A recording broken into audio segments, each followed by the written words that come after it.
প্রতি মাসে আমার গরু সেল হয় 50 থেকে 60টা। গরু ছিল 260টা, 260টা প্লাস, এবং আমি অনলাইনে সেল করি। বর্তমানে আমার খামারে কুরবানি 2024-এর জন্য আমি গরু রেডি করছিলাম 260টা। তার মধ্যে ইনশাল্লাহ আমার সব গরুই সেল হয়ে গেছে এবং ডেলিভারিও সম্পূর্ণ হয়ে গেছে। আপাতত আমি নতুন আরও 60টা সংগ্রহ করছি, এগুলো ইনশাল্লাহ আমার সেল হয়ে গেছে। আবার আমার খামারে ডিপজল আছে, জাহিদ খান আছে, তারপর তুফান আছে, এবং আমার খামারে 60 থেকে শুরু করে 5 লাখ টাকা পর্যন্ত গরু আছে। যিনি গরুটা কিনে আমাদের নিজ দায়িত্বে, আমাদের নিজ খরচে, আমাদের নিজ গাড়িতে আমরা গরুটা ওনার বাসায় পৌঁছাই দিই।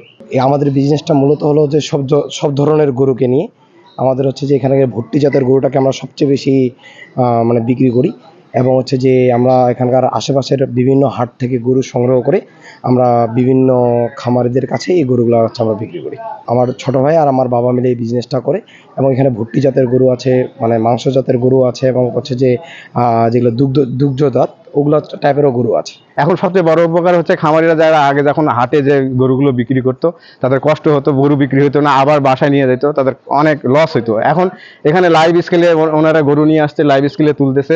এখন এই আসন্ন কুরবানি ঈদে তিনি 450 টাকা কেজি ধরে কিনতেছে এবং লাইভ স্কেলে 500 টাকা কেজি ধরে বিক্রি করছে। এখানে উভয়ের অনেক লাভ হচ্ছে। আমার একটা গরু ছিল, আমি আনিশকরতে বিক্রি করলাম। গরুটার দাম পাইছি 1,40,000 টাকা।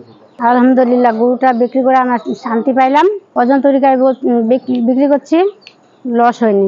আমাদের ঠাকুরগাঁও জেলার রানীশঙ্কর উপজেলার ন্যাকমরদ এলাকার জনাব মোহাম্মদ আনিসুর রহমান একটি ফেসবুক আইডি খুলে অনলাইনে এই কেনাবেচা শুরু করেছেন।